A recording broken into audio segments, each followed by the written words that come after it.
Hello, everybody. Welcome to the Full Court Press. I am your host, Drew Duncan. Do not forget that Facebook, Twitter, and Instagram is all at Drew Duncan 83. Additionally, you can find me on YouTube. Simply look for Drew Duncan. And, of course, the Full Court Press is on Facebook and Instagram as well. Guys, I am super thrilled to have our next guest on the program. She is no stranger to the MMA community, particularly those that follow the UFC. She comes in with 22 fights on her record, 12 wins. Well, we'll call one no contest. And she is recovering from a coma recently. Her name is Angela Magana, also known as Your Majesty. Angela, thank you so much for being on the program, and congratulations on making it through this tough period. Hey, yeah, thank you for having me. And I don't know. I mean, I think the congrats go to my doctors. No, just kidding. I know I have a lot to do with surviving, but it just feels funny to be congratulated for that, you know? Poor choice of words, I guess. Call me the Joker when he's talking to Batman. No, it was cool. No, it's cool. No, that's great. Actually, like in Spanish, they like say felicidades, which is like congratulations, kind of, or like, you can say that just to like somebody's having a birthday, they're graduating high school, it's Easter, whatever. You can say that, and it's kind of like congratulations on, getting older or whatever it is. The first thing that I really want to get to here, Angela, is for some odd reason, there were a notable amount of fans and followers of MMA that were particularly in your comment section saying that this whole thing was an elaborate hoax to get out of this last fight. What do you say to that? Did he really say that? I was doing it to get out of my fight. Like, oh my God. It came up. Why would I be afraid to fight Kira or anybody? I fought the UFC. I think the girls in the top 5 list are like top 5 Tisha Torres and Michelle Waters, and I fought both of them. Like, and I didn't get afraid there. Why would I be afraid of less? Why would I be afraid? And Murata, she's like the best thing out of Japan. I'm sure she's gonna make it to the UFC and dominate there. Why would I be afraid of way less competition? That doesn't make any sense, number one. So, first of all, anybody who says that, like, look at their profile. Either they're probably trolls, a woman who's really ugly, or a really ugly fat dude that has some weird issues with a woman. Because none of those people, if they saw me on the street, would ever dare to say that to me. They would all kiss my ass, suck my dick, you know? They wouldn't. Very candid. Metaphorically. So my lady dick, they would suck it. All of them. They all do that, man. None of them will ever say anything to my face. But I didn't see any of those. Like, honestly, everything I've seen has been very nice and positive. I don't even see anything, especially saying that I did it to pull out of a fight. I've been like, what was it? Somebody's like, I just saw one, I think it was just today because you had mentioned it yesterday, some people talking bad, but you didn't say the hoax part. And so I looked at it. I was on my thing yesterday in one of my social media pages yesterday, and somebody was like, how did they reason it? Something about, oh, well, she posted it this time, and then somebody from her phone. I don't even know what they were trying to reason. It was just so stupid. In terms of your health, Angela, number one, it appears to me that you are feeling a lot better. But going forward in your career, I mean, obviously, because this all stemmed from, what was it, a herniated disc, if I remember correctly, and you tried to fight through the pain, and you were taking, pain meds as it was already, and you were sparring and training anyways. I mean, at what point do you maybe start to reevaluate where you are health-wise in terms of competing in MMA? See, of course, that's like the haunting question that I've had in my head the last 2 weeks, especially with the pain that I felt. Like the first week, I had pain, like, and it wasn't like, and usually, like, I know when as an athlete, I've been so many times injured, like, this is my scale of if I go to the doctor or not. When I get hurt and injured in practice, I mean, things will dislocate. I mean, it can feel horrible, and injured a lot. And the thing is, like, okay, I'm gonna go to bed, and if it feels the same or it feels better the next morning, I'm okay. But if it's worse or it's like more swollen, then I usually have to go in. And so things weren't feeling better every day for like the first week, 7, 8, 9 days probably. Like it's been since the actual surgery. Today's 2 weeks mark. So I'm like, it's not even 2. I think they cut into me about this time. Yeah, they already had cut into me this time. So I was like, oh my God, am I ever going to get better? So then you have that healing mind game. It like fucks with your head. Like, okay, am I going to get better? Am I ever going to be normal again? And now I'm feeling good. I'm feeling better. The thing is like, I had this really bad blood disease I just found out about actually during Hurricane Maria, a type of anemia where I actually get transfusions and stuff. And since then, my athletic abilities have skyrocketed. My cardio skyrocketed, which I was like, we could never figure out what was holding me back in some of my fights. It was something that would go. Everybody thought it was mental because I was doing everything perfect. And now we figured out this blood disease. I had no freaking oxygen I had no red blood cells in my body. So I fixed that, and I felt the second lease on life, and that's when I got into the wrestling, and I got into the national team. So I'm on this national team. I made it as a world member. I got number 1 on the national team. I had to step back from that now. So I'm not sure. I was really looking forward to the Olympics. I got to see how I feel after I come back. And where my back was injured right now is I broke my back before. That was L2, up there higher. And this is completely different and lower. Now, I thought that they didn't have to put a fake disc in there. They were able to cut it off, and my bone disc regenerated back in there. And my spine is so strong, they didn't have to build any kind of a cage to reinforce my back. They were like really happy and it's not often that people's bodies do what they do and they're supposed to heal, but because I'm so healthy and I've kept such good care of my body, and the structure of my spine is so in place, and my body starts to heal itself as it should. Almost like miraculously. Most people's bodies don't do that shit anymore nowadays because they're so unhealthy. One of the things I think about is you made mention of your child, and you and I discussed that a little bit yesterday off the air, obviously. I have 3. Right, and you told me about, your oldest, 17 years old, and again, going back to your health, I mean, your kids, your family as a whole, I mean, what are they saying right now in terms of your career and where it's all at and what you think, what they think may be best for you? Everybody knows they can't tell me shit. Everybody knows I'm just going to do whatever the fuck I want, honestly. Everybody knows that. You can't tell Angela anything.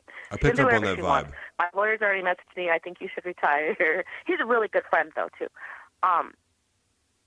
You know how he has to always have his professional opinion, which I really respect, but not this time. Actually, my coaches are haven't said that. I think it's just I'm waiting to heal. Nobody's really talked about that. It's kind of like the elephant in the room, I believe. But I'm not done, man. I'm not done. I'm gonna be back, and even if the doctors tell me not to, they told me the first time I broke my back that I need to have surgery to fuse my back, and if I did that, I would never fight again. And they were like really trying to doom and gloom me and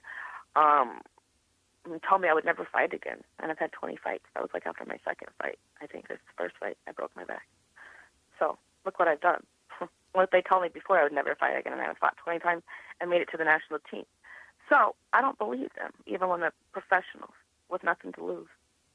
One of the other things that you discussed, Angela, was the kind of behind the scenes, what happens when we see fighters pull out. Right, we've seen this with yourself, Tony Ferguson. That happened in the Calvin Gesslin fight. Nico even had the nutritionist there, telling them she cannot fight. Her kidneys are shutting down, and she gets her belt ripped away from her for that.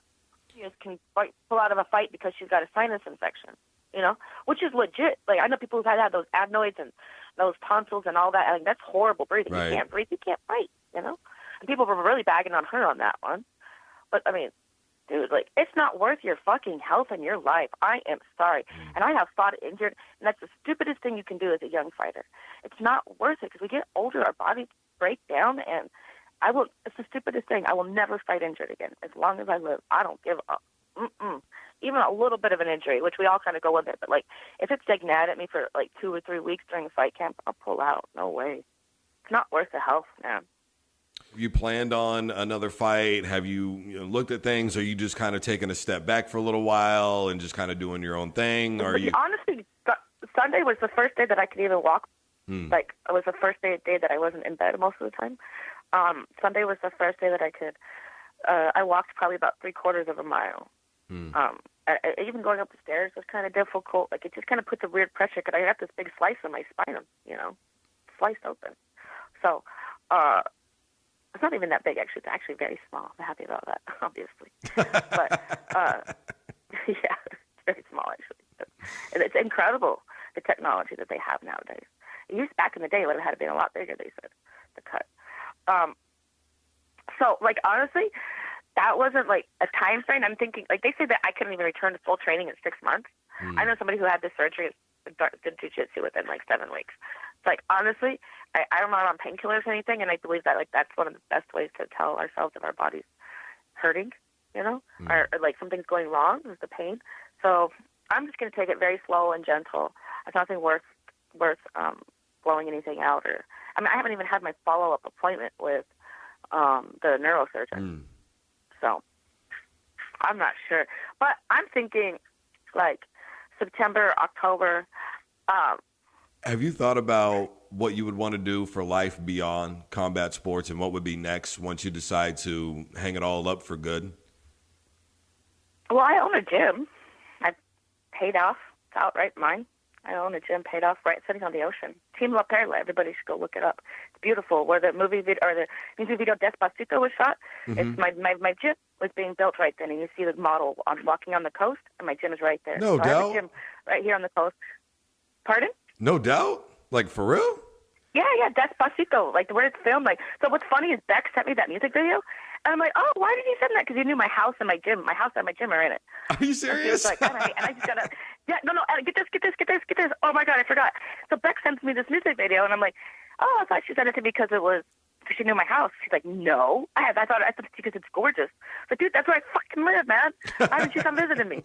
She's like, she's still been trying to get her kids' visas to come visit me, or green card, passport, sorry, to come visit. But yeah, that's where I live. So I own a gym. I've already got boxers. I've got boxers signed that I manage and coach. So I've got that going. And I got some gym memberships. I got some business plans going. I'm quite the entrepreneur. You've brought up the name Dana White a couple of times. You and I were discussing him a little bit yesterday. I know how you feel about Dana White, but there's still, I think, maybe some misconceptions, maybe some justified reasoning for the way that some people may feel about Dana White. Overall, working with him, I don't understand how people don't like him. Honestly, I don't understand how they don't like him. Like, when he messes up, he admits it. Who else does that in that business? And as a big name, as a big person in business, not many people will do. Like, he's brutally honest, and when he does something messed up, he admits it. I love him. I don't know how people can't love him. They're just haters. Nobody made history being liked by everybody. So. King Tut definitely comes to mind. Angela, as I do with all of my guests, I give you an opportunity to say whatever it is that's on your mind. There's no right or wrong answer here. The floor is 100% yours. Whatever I have to say in my mind. Oh, nothing. I'm just happy and grateful, that I'm feeling better every day. And I'm just anxious, to say the least, to get back into training and fighting. I've been competing so much in my freestyle, that's making the national team, and that was my focus. So I have been competing, staying so active and so ready to fight. I was so ready for this fight and to display all the skills and what my real skill set that I have that I can use now that I've fixed my blood disease. So I can't wait till I get in that cage again and everybody's going to see the new Angela. Angela, again, I want to tell you thank you so much for giving me your time, more than ample. And again, I'm so glad to see you. Thank you. You're very welcome. And again, I'm so glad to see you talking and getting better and moving around. And we're looking forward to seeing you back in the cage very soon. Woo, yeah, me too. Thank you. You're very welcome. All right, everybody. She is Your Majesty, Angela Magana, and I am Drew Duncan, simply the host of the Full Court Press. Facebook, Twitter, and Instagram is all at Drew Duncan 83. When you share this post, don't forget to use the hashtag Don't You Dare Touch That Dial. And as always, don't you dare touch that dial.